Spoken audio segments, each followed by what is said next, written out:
I told you I never fit in. I was always the last guy on the bench. The bench is really, really big in AA. The bench is full of last guys in the bench, last gals in the bench. It really, really is. You could go into an Alcoholics Anonymous meeting, and there's benches everywhere, and every one of us is a team player. Every single one of us,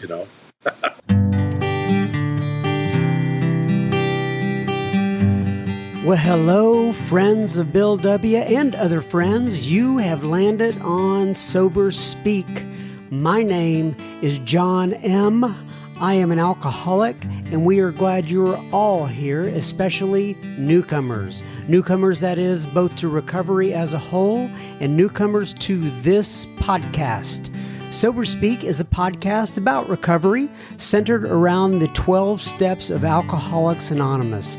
My job here on Sober Speak is simple. My job is to provide a platform to the amazing stories of recovery all around us. Consider Sober Speak, if you will, your meeting between meetings. Please remember, we do not speak for AA or any 12-step community. We represent only ourselves. We are here to share our experience, strength, and hope with those who wish to come along for the ride. Take what you want and leave the rest at the curb for the trash man to pick up.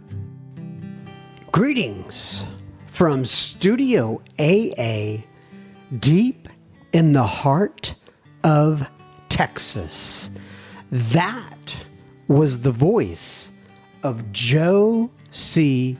that you heard at the beginning of this here episode, and you are going to hear so much more from Joe in just a moment. But first things first, this here episode is brought to you by, it's made possible by, if you will, David, Kate, and Michelle. What, may you ask, did David, Kate, and Michelle do? Well, they visited our humble little website, www.soberspeak.com. They clicked on the donation tab and they made a contribution. So thank you so much, David, Kate, and Michelle.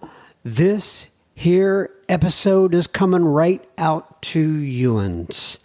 As always, we are here not just to talk about alcohol. We talk about overcoming adversity, hope. We talk about the incredible human spirit, being rocketed into the fourth dimension, and so much more. So if you are feeling restless, irritable, and discontented, we are happy you have joined us here, and we are here to try to get you back on the beam. I have really, really been looking forward to releasing this episode. This is my new friend, Joe C. We're calling this one, The Bench is Full in Alcoholics Anonymous. So you, ladies and gentlemen, are in for a treat. You will notice I get a little verklempt during this episode, as Joe is absolutely an incredibly special individual. Joe resides in San Diego, California, but as you will be able to tell from the get-go, he grew up as an Irish Catholic lad in Boston, Mass. And when I say it becomes very apparent, you could tell by the way he pronounces words like bar, car, pock, shop, on God. And I absolutely love it. We discuss with Joe the untimely death of his father when he was 12 or 13 years old, his work in the Coast Guard patrolling the Mississippi River. Joe's struggle with his sexuality and how that dovetailed into Joe's 8th birthday in Alcoholics Anonymous and the news he received on that day. I'm not going to tell you the story. I'll let Joe tell it, but you don't want to miss that. His, quote, rocket ride into sobriety. I absolutely love that phrase. Joe's life as a circuit speaker in Alcoholics Anonymous, and much, much more. So today, I have just had an incredibly busy week for several reasons, which I won't bore you with, but it's been very busy. So we're not going to have any listener feedback at the end of this episode. We will pick up next week where we left off. So, ladies and gentlemen, I present to you, without further ado, Mr. Joe C. from San Diego, California. And if you need to get in touch with me for any reason, I'm at John, JOHN, at soberspeak.com. Enjoy, Joe. I know you will. Okay, everybody. So today we're sitting here with somebody I've been looking really forward to interviewing. He was referred to me by Mr. Cliff G. And we'll talk about that here in just a moment. But Joe, why don't you go ahead, introduce yourself, give your sobriety date if you wish, and tell people where you live in this great land of ours, please. So thank you, John. My name is Joe, alcoholic. Sobriety date is January 1st of 1989. I live in San Diego, California. Right now I'm in Fresno, California, and so I won't confuse anybody. I'm originally from Boston, so I just wanted to get that out of the way so not to confuse anybody. You're right, because that accent is not coming through like a "Hey Dude" California accent for sure. Yeah. So you live in San Diego, but you're in Fresno right now. What are you doing in Fresno? There is a fundraiser for the Fresno Central Office. I sponsor a guy that got sober in Fresno. Now he lives in the Bay Area, and they're doing this Take Your Sponsor to Dinner spaghetti banquet. That's just tonight, and I am the speaker, and I've already had – I got here last night. I went to a men's meeting last night and to another one this morning at 6 o'clock, and I'm just – the fellowship here is just tremendous, and I'm just really ready to go already. Oh, that's great. That's great. So as I mentioned on the beginning, Cliff is the guy who introduced me and you to each other. How do you know Cliff? And I'm assuming you know Lori as well? I know Cliff and Lori. I met them both at the oh my gosh, there's the spring or Eureka Springs conference a couple of years back. I spoke there, and I had only talked to them on the phone a couple of times. I met them both there, and we fell in love with one another. There was a whole group of us there: Bill Cleveland and Steve Lamb and ourselves, and we just bonded. And I kind of really made our friendship strong when myself and Steve Lamb went out to surprise him for his 20th anniversary in Oklahoma City. We just flew out there, and he had no idea we were coming. And it's been just a friendship that I'll never, ever give up now. Very cool. Yeah, we recently had him down here for a live event, and we both him and Lori, and they did just fantastic. They're just good people, and that's cool. You and Steve went. By the way, just I don't know if you know this or not, but Steve and Bill have been on the podcast before. If you ever want to go back and listen to one of their episodes, I know Bill have. I didn't realize Steve was. That's great. Yep. Great. Yeah, a couple times. Yeah, he's a great guy. He talks about himself as being the guy who sits on the right-hand side of Bill C. when they go to the Hermosa Beach men's meeting, and they live like very close to each other, walking distance of each other. I think Bill makes him say that, though. I think he does. Yeah, like he's God, and he's on the right-hand side of him. Right, I got it. Yeah. Oh, very cool. Okay, so obviously, like you said, you're just listening to your accent. You could tell you did not grow up in San Diego. So you grew up in the Boston area, right? Was it right in the heart of the city? Talk to me about growing up. I grew up in the suburbs, and I lived in the city, and I bottomed out in the city in '88. But I grew up in a little town called Norwood outside of Boston, in an Irish Catholic family. Mom was from Ireland. Dad was from South Boston. His parents were from Ireland, and it was just I had 5 brothers, no sisters, and just a pretty happy family. Yeah. So, and I also wanted to ask you about real quick. So you mentioned, so you said you bottomed out when you were in Boston in '88, I guess. And I noticed that your sobriety date, January 1st, 1989. As you Right. know, I mean, the rooms are like either, I don't know, there's always talk about the holidays and people don't get sober during the holidays or they do. But January kind of starts to fill up again. So I'm assuming there was something leading up to that particular day. How did January 1st turn out to be the day? Do you remember? Uh, it had nothing to do with the plan.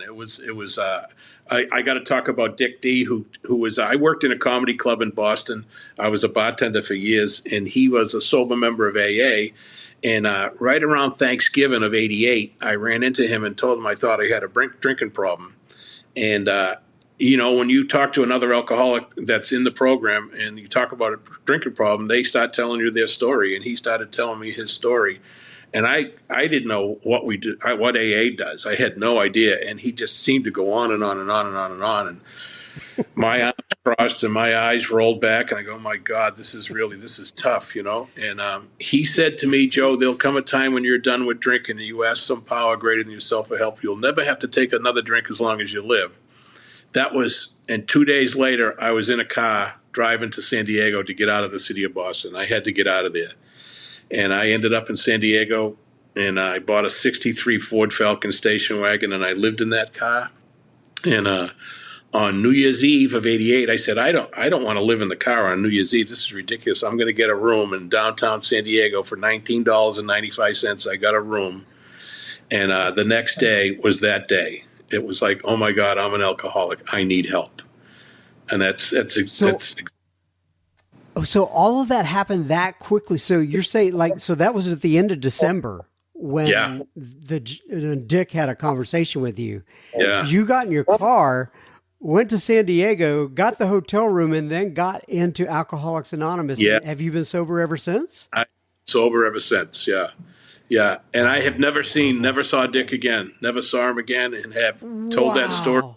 hundreds of times. He passed away during COVID, I found out.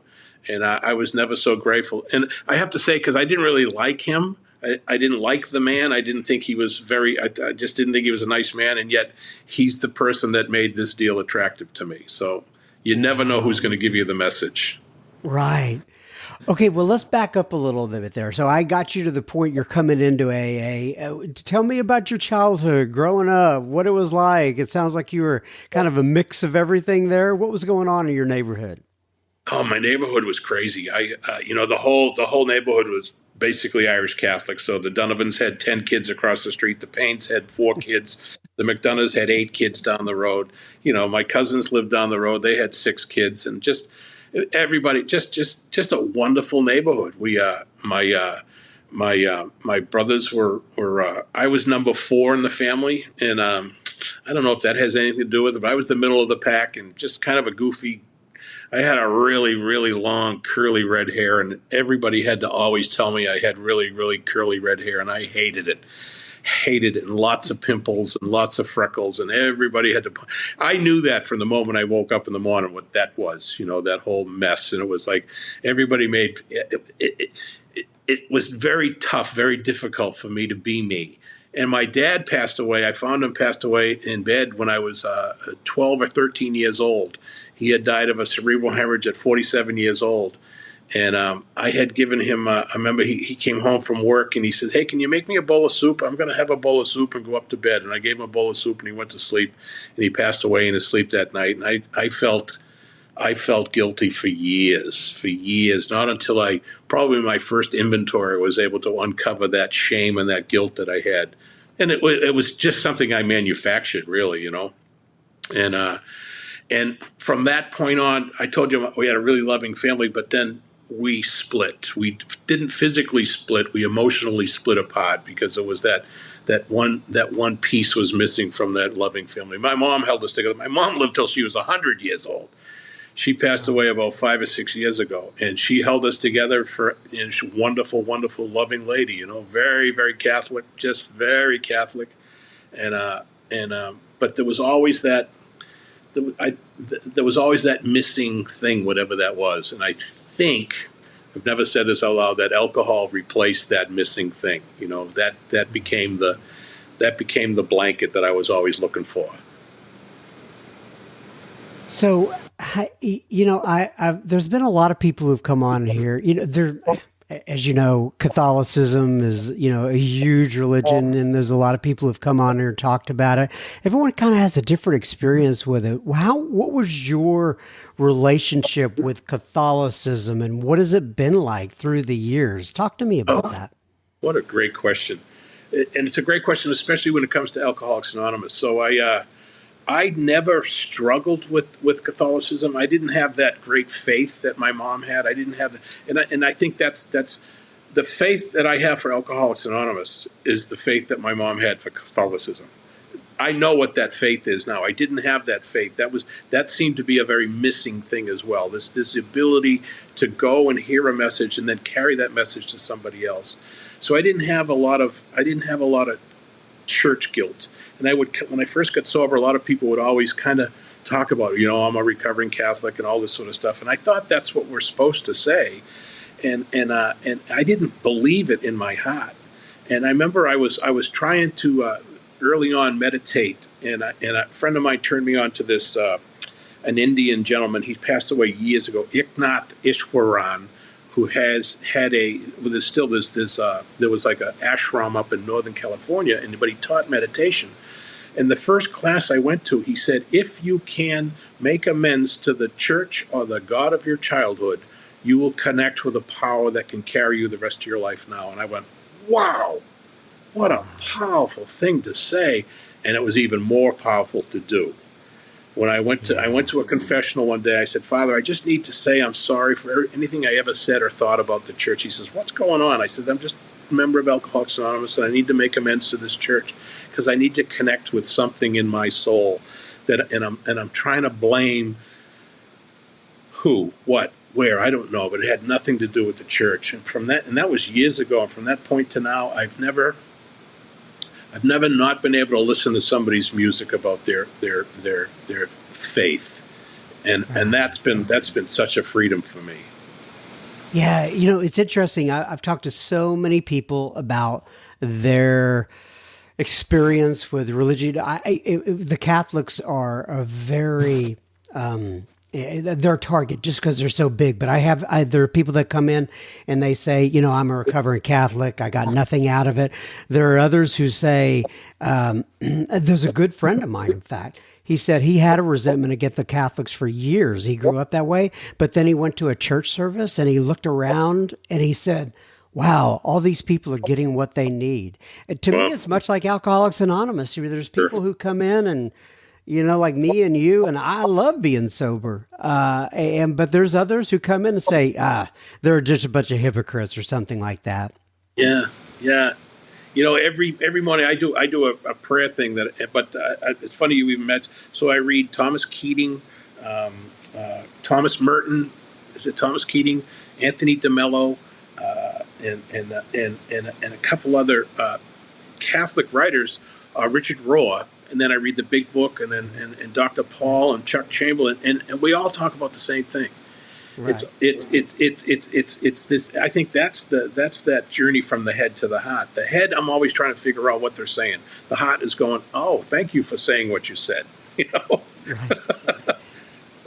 You remind me of. Do you know Ken D by any chance in San Diego?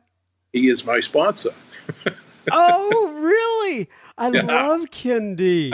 When you said the head to the heart thing, right? That made me think of him. I love him. I tried to get him on here. I had known him for years. We had, I would talk to him at conferences and stuff like that. But he was past the part. He just didn't want to travel anymore. I think he just kind of got burned out. He just wanted to go to his group. That's it.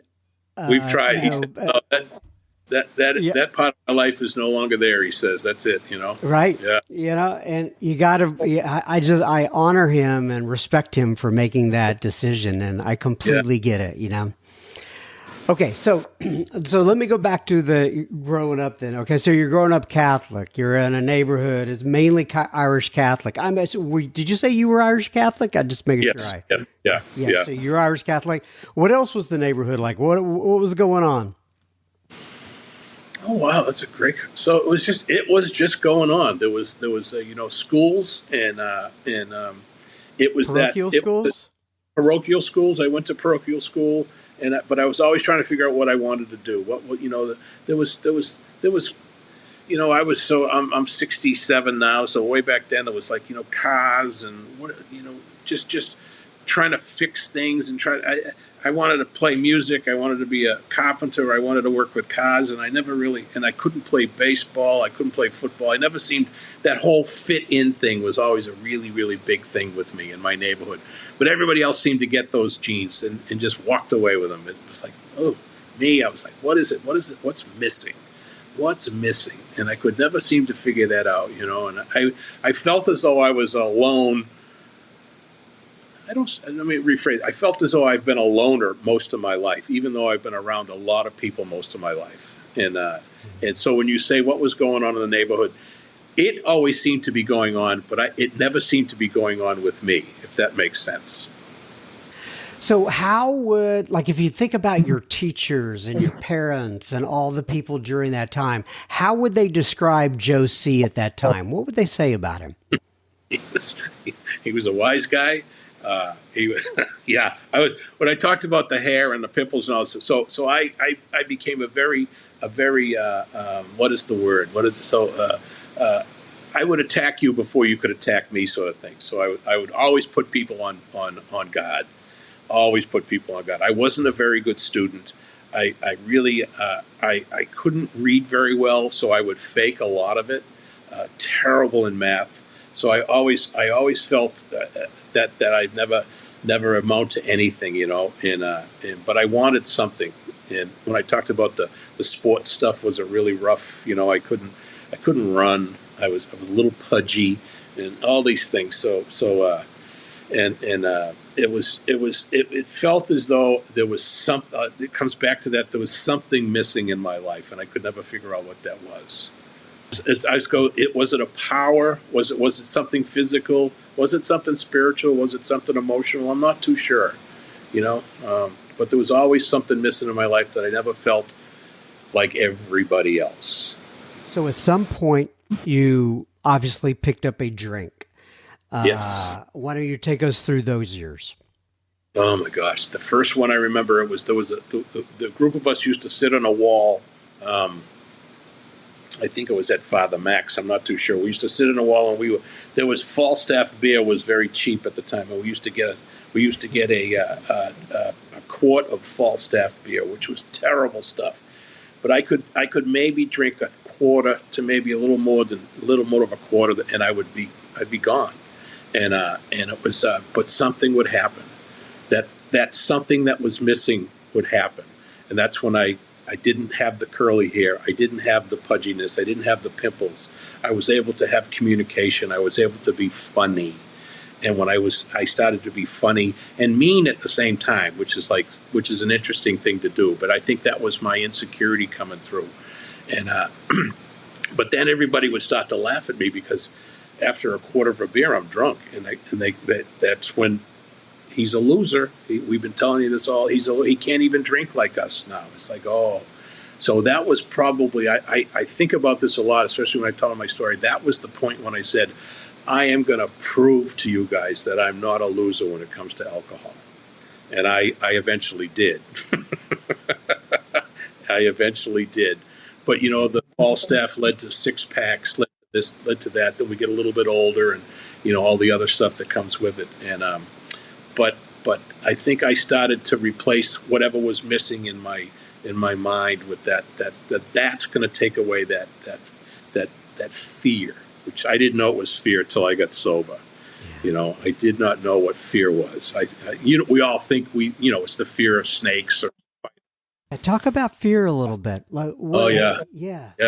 It was when I always remembered it in school. When a teacher would say, does anybody have any questions? There's no such thing as a dumb question. And I up until I quit going to school years later. I said, "Oh, but you've never heard my question.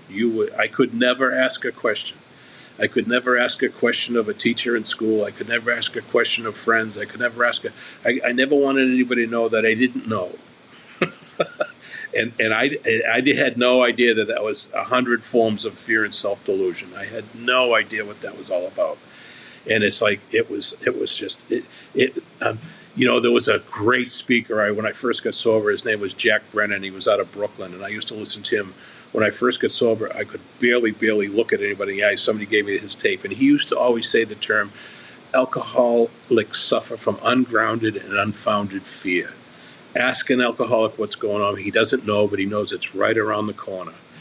And when he said that ungrounded and unfounded fear, I think for me, that was that transition from the head to the heart. I go, that's what I've been looking for. What is this that I'm feeling? Ungrounded and unfounded fear. And I was like, so we're talking about when I'm 16, 17 years old, talking about that fear, and I didn't get that solution until I was 33 years old. That the solution to my seemingly hopeless state of mind and body was fear. I could run into a fire. I could do that sort of stuff. I could help somebody, drowning. But oh my God, to ask somebody for help, to ask somebody says, "Hey, I have a question." Couldn't do it. So it sounds like you came into AA when you were 33 years old, right? 33, I believe it was. Yeah, 33. Or I turned 33 in my belly button birthday's in August, and I do remember celebrating my birthday in August of my first year, and I think I was 33 years old. I'd have to go back and do the math, but as I already told you, I'm terrible. So give me a snapshot then between whatever you want to tell me about from 18 to 33 in those years. And obviously, I'm sure there were good times, bad times, but talk to me about those years. It's interesting you picked the 18. So when I turned 18, the drinking age in Massachusetts was lowered to 18 when I turned 18. And when I turned 21, it was raised back to 21. So I've been legally drinking since I've been 18 years old. And I'll never forget when the whole gang of us walked into this bar called Lewis's on a Friday night. And it was full of these crusty old guys. And all these young kids that were 18 years old walked in. And you could feel the vitriolic angst coming out of them, like they're going to ruin this place. And we realized that we're going to take this place over. And I have always loved bar rooms, and to this day, I love a bar room. I haven't really ever. The only time I go into a bar room now is just to smell that. There's nothing like the smell of a bar room, and try to describe that to somebody that I don't know what you're talking about. And you take them in there and go, "This is awful." I go, "Oh my God, this is like a rose. What are you kidding me?" But then from 18 to the 33, that was my uncovering and discovering and discarding years, which were just painful. They were, when I had graduated high school and tried to get into college, and I did get into college, and I had no idea what I was going to do. And I remember somebody said, "You should join the rowing team." I went to a place called Northeastern in Boston, which was a really good school. It wasn't Ivy League or anything like that, but they had a crew team. And I go, "Rowing a boat? That sounds like stupidity." And I got on that crew team, and I didn't last because my class, I couldn't keep up with classes. But that was the first time in my life that I felt as though I was a member of a team of men. And it was the most beautiful experience I've ever had in my life. To this day, it was just a wonderful thing. But I had that such a low self-esteem that when I was struggling, I couldn't say to the coach, "I need help. I need somebody to coach me." I was so afraid to say that I could not do what you wanted me to do.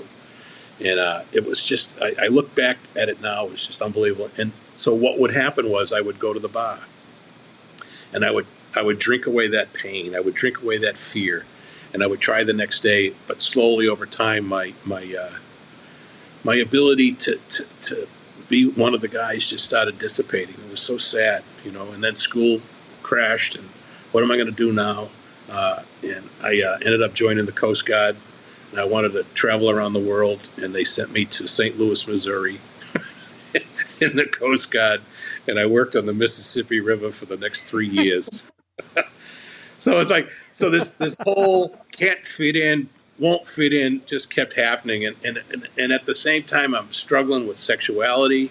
And it was like my whole life was like, if you can, it's so freeing to talk about it in sobriety, but to go back and look at it as it was happening, it was traumatic and isolating. The more secrets I kept from myself and from everybody else, the more isolated I became, and the more alcohol became the comfort. And it really was, the more alcohol became the comfort. It became the joy that I was able to seek by myself. I'd sit at home listening to Willie Nelson and just go, oh my God, Willie was in his Torch Song Triller, whatever those the old Torch songs that he was singing. I was like, oh, I was just singing the blues. I'm going, this is wonderful. Drinking red crybaby wine, just sinking slower into the mist. Okay, so you've already kind of thrown me off base. And what I mean by that, you're an Irish Catholic guy from Boston, and you are listening to Willie Nelson, and you're struggling with your sexuality. So these things don't always line up. So talk to me about the struggle with sexuality. What do you mean by that? All right, so that was that. And I probably didn't get right with that till I got sober. I was struggling with homosexuality, and I say struggling because I just couldn't admit it. I couldn't admit that that's what it was, and I had it all my life. And it was just it was a lonely place for a guy, you know. So this is back in the 80s. And I was in the Coast Guard, and you know, everybody would be joking about it there, and I go, oh my God, here we go again. And then, so what would happen was I would just get drunker and drunker and drunker, and I would go to clubs and stuff like that by myself, and just be like, oh my God, what am I going to do? How am I going to do this? So talk about the double life that they talk about in the Big Book, but that double life that people like myself had to live back then was so real. It was so real. And after I got out of the Coast Guard and I went back to Boston and started tending bar, that's when my own personal life seemed to kind of level out. And I have to say seem, you know, because especially the way the Big Book talks, we suffer from a seemingly hopeless state of mind and body. And I think that's what Clancy used to always talk about, this disease of perception, is how I seem to be fitting in or not fitting in. And you know, I moved into the north end of Boston, which is a very Italian neighborhood, and not only Italian neighborhood, but the bada bing, bada boom neighborhood. And it was like there was a lot of that's where Whitey Bulger was fighting with the Italian mobs and the Irish mobs, and I'm in the middle of it, and I'm like, oh my God, what have I done to myself, you know? And I would go to work, and then I would go to the bars till late at night and walk home alone, and my life was this. When I read that pitiful and incomprehensible demoralization that it talks about in More About Alcoholism, I was like, oh my God, that's me. And and then all the people that I in my double life, the friends that I had met in the gay friends that were dying, and I had nobody to talk to about the losses that were going on in my life. My friends were dying left and right with AIDS, and I'm like, oh my God. And I think this is why I ended up leaving the city of Boston, because I needed to find a place to release the grief and the pain. And little did I know it was really the alcoholism was fueling that grief and that pain. Little did I know that. And it was that's why I think when I talked to Dick and he said, there'll come a time, Joe, when you're done. And that time came, and I left the city, and I didn't know where I was going. I was on blind faith. And when I came to San Diego, it was like, oh, this is where I can start my life. Not restart my life, start my life. And I say that because now I was physically, emotionally, and spiritually alone in a city that I knew nobody. I absolutely knew nobody in the city of San Diego. And yet, if I was to go to the city of San Diego right now with you, when we walk down the street, you know what would happen. It's like, my God, what are you, the mayor? What are you, the mayor? I go, no, that's where I bottomed out on that corner over there, you know, and I still come back here and look at it. But now I just, that's why I said I was able to start my life. And it really was, but I really didn't talk about my sexuality for another 8 years in sobriety. It was like really interesting. Into Really, sobriety, right? into Wow. sobriety. Yeah, yeah, yeah. And I was always afraid to talk about it. Always afraid to talk about it until I started till God like says, "Hey, why don't you come and talk at this conference?" I go, I can't talk at this conference. I can't tell my story in front of these people. They're not like me. And I would tell my story, and there's only one person that needs to hear what you have to say. And that one person would always come up to me and say, "Oh my God, you just saved my life." How? I said, "Because I've been trying to find identification, and I haven't until you just shared your story." And I went, "Oh God, now I know why you asked me to come to the deep, dark South, you know?" Um, an alcoholic, an alcoholic that loves Alcoholics Anonymous is God's messenger, really.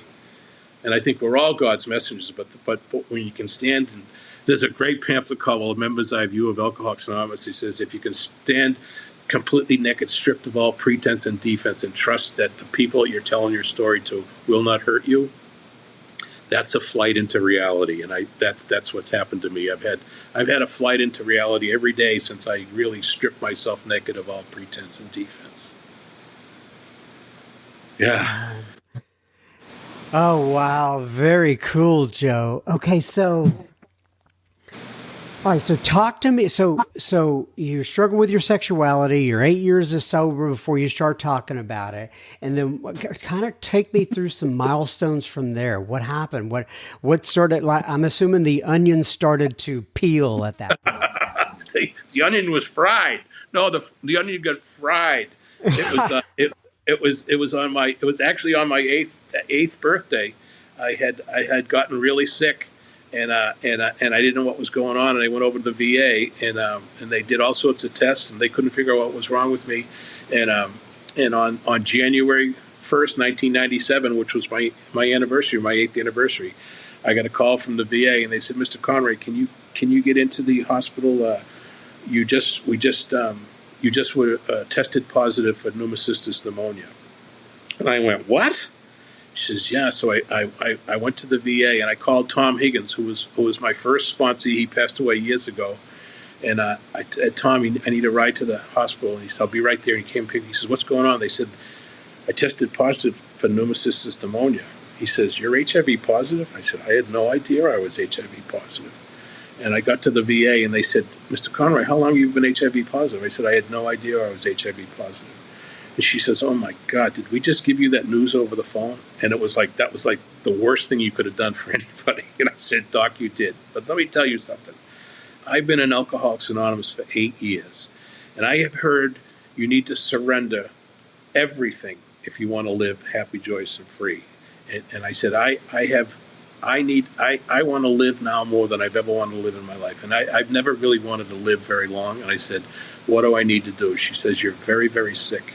You're very, very sick. We don't know if you're going to pull out of this." And I really was very, very sick. And I said, "Can I make a phone call?" Like I was in jail. I said to her, "Can I make a phone call?" She said, "Sure." And I called my sponsor. It was my sponsor at the time, wasn't Ken. And he said, "Bus answered." He said, "Bus, Joe, congratulations on your anniversary." And I said, "Bus, I'm over at the VA and I'm dying." And he said, "You can't die. I got to give you a cake at the men's meeting on Friday night." And I said, "I can't do that. I'm in the hospital." And I asked the doctor, and I told her how important it was. She says, "I shouldn't say this, but I think you should go." Because she says, "From that conversation I just heard, I think the love is going to keep you alive." And I went to the meeting that Friday night, and I remember a guy at the door. I don't like greeting lines at the doors of AA. And I remember the guy at the door. He said, "Joe, you look terrible." And I told him what was going on. And he gave me what I think I'd been looking for a long time. He gave me the embrace that I've always been looking for. He wrapped his arms around me, and he whispered in my ear, "Do you know I love you? Do you know I love you?" And I go, "I don't know that. And I don't think I know those things." And I went into the room, and you know what happens in AA? The scuttle went around that room really, really quickly. And I remember sitting in the back row, because I still like the back row, and my sponsor sitting next to me. He said, "Look up," because I couldn't look up. I was so ashamed. And he said, "You know, everybody in this room is looking at you right now." And it was for the first time in my life, I didn't think they were looking through me. And I felt as though that they absolutely were doing that footprints prayer that I used to see all the time, that I can't do this by myself. Please pick me up and carry me. And from that moment to this, I think I've never held back what my life is going to be like, And that's, I think, Bill Wilson talks about being rocketed into the fourth dimension of existence. I thought it was a material place I had to be. And when I found out it was a spiritual and emotional place, like the right here and the right now, that was probably the biggest gift that I've ever been given in my life. The ability to live in this moment. And not only in this moment, but happy, joyous, and free. Just being myself. And I was like, wow, this is it. Yeah. And I love the way Bill talks about a rocket. I've been looking for that rocket ride ever since. It's a rocket ride right into the moment. That's all it is. It's a rocket ride right into the now, not anywhere else. Not anywhere else. And it's like, wow, what a gift. Yeah. So, obviously, well, first of all, I'm a little, I get emotional sometimes. I get a little teary-eyed when you talked about that meeting in the room of Alcoholics Anonymous and people embracing you as you came into the room and that whole scene. I love that. And so that was 1997. Yes. Obviously, you did not die, or we wouldn't be doing this interview. Wow. I hate saying this. I was at the right place at the right time. I was right at the beginning of the protease inhibitors, right at the beginning of the whole virus changing. The virus is still there, but the solution to the virus wasn't there until 1998, and I'm like, wow, we got some hope, We've got some. I've been on the medication ever since. I never stray from it. If I did, it would take me out, It's like, wow.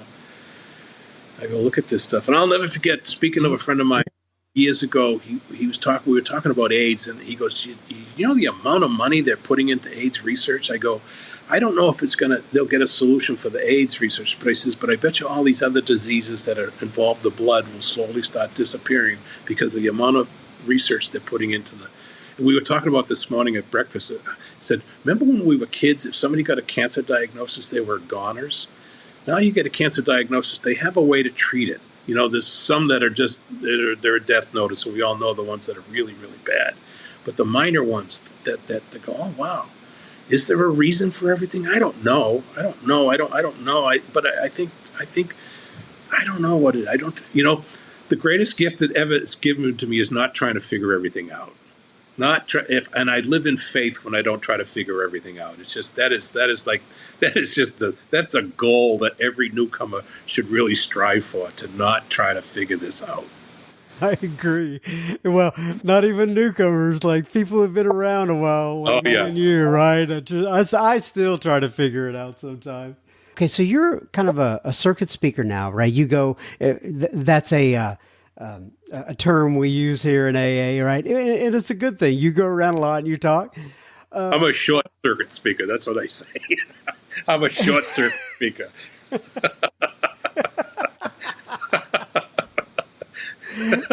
Short circuit. Okay. So talk to me a little then about what it's like to be that, and what it's meant to you, and the upsides and the downsides too. Because I have people contact me all the time. They want to be circuit speakers, but it's just kind of a God thing. Talk to me about being a circuit speaker. Yeah, I'm glad you said that, because it was nothing I ever sought out. But I will say that my old sponsor, Eugene, when I literally could not look anybody in the eye, I literally didn't want to share in meetings. I couldn't read. I was so embarrassed and so ashamed to be myself. And this is after 3 years of sobriety. When I asked him to sponsor me, he was my first. He wasn't my first. He was actually the second person I asked to sponsor me. But I'll never forget him saying, he said, you know what's going to happen to you? What?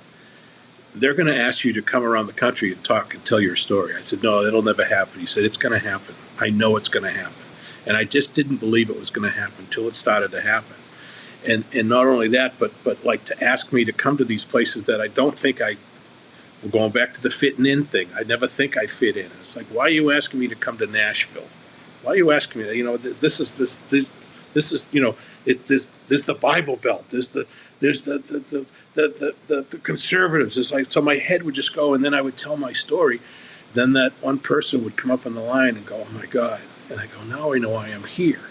I'm not here to impress anybody. I'm here to help another human being struggling with their seemingly hopeless state of mind and body that is coming through my message. God's message of help and hope is like, it's ironic that we used our mouths to get high and to drink, and now we use our mouths to help other people come back into the room tomorrow. That's all we do.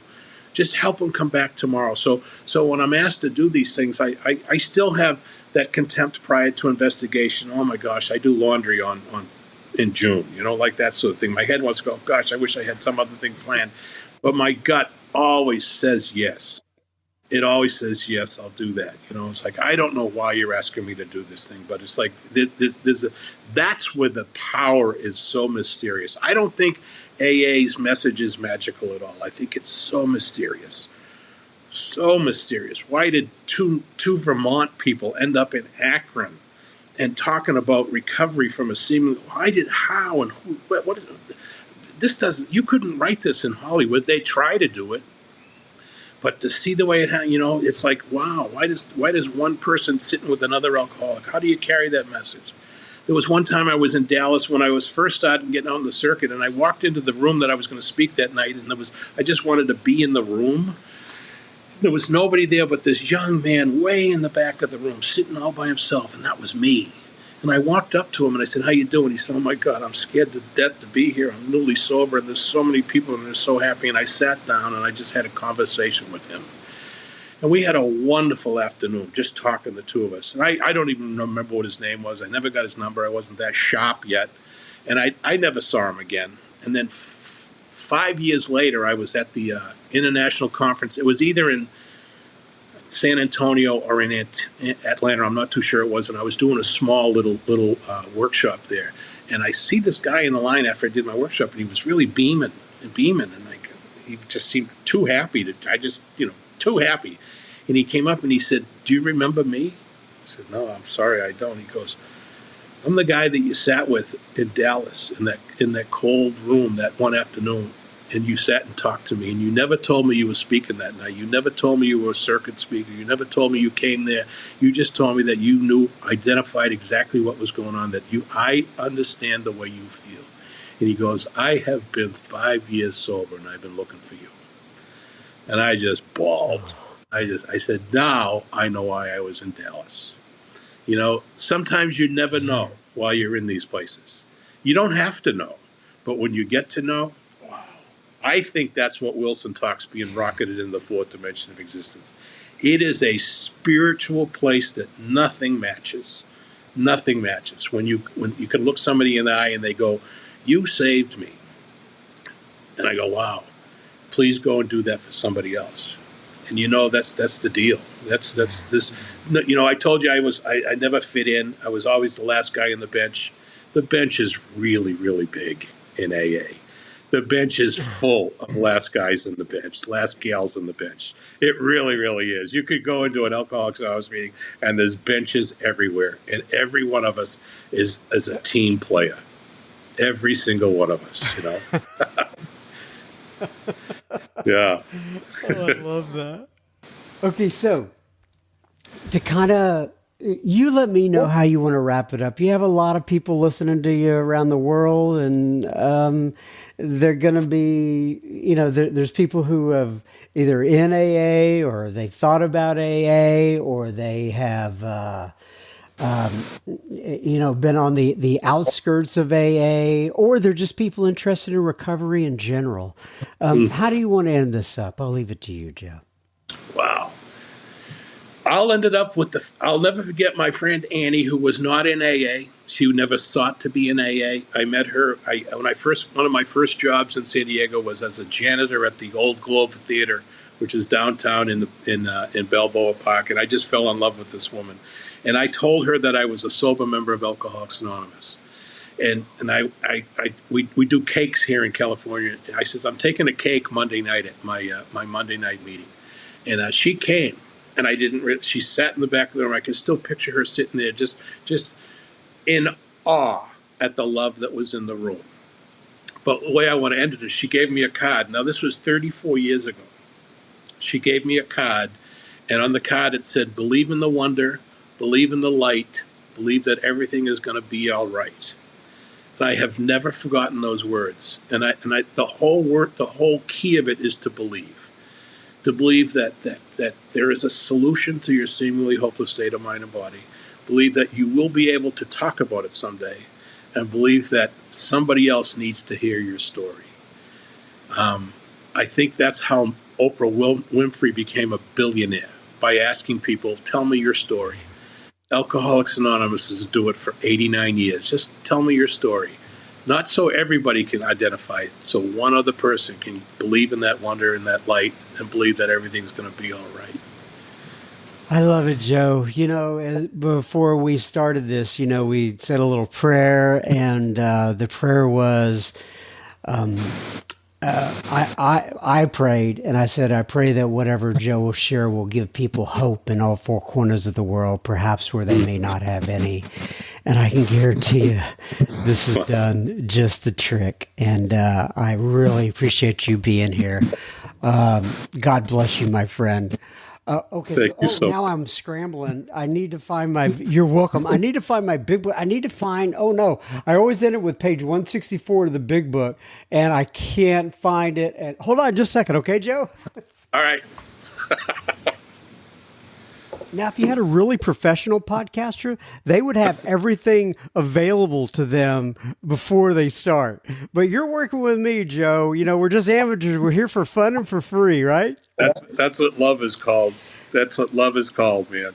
Yeah, a little grace for all of us. Yeah. Okay, page 164 of the big book says, abandon yourself to God as you understand God. Admit your faults to him and to your fellows. Clear, which is, by the way, something that you do in a most excellent way. Admit your faults to him and to your fellows.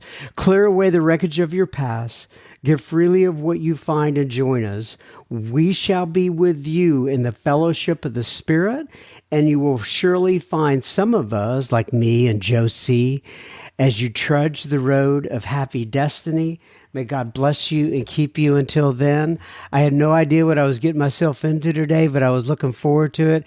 And God bless you, Joe. I'm so glad we were able to get together. Oh, beautiful afternoon. Thank you, John. I appreciate it.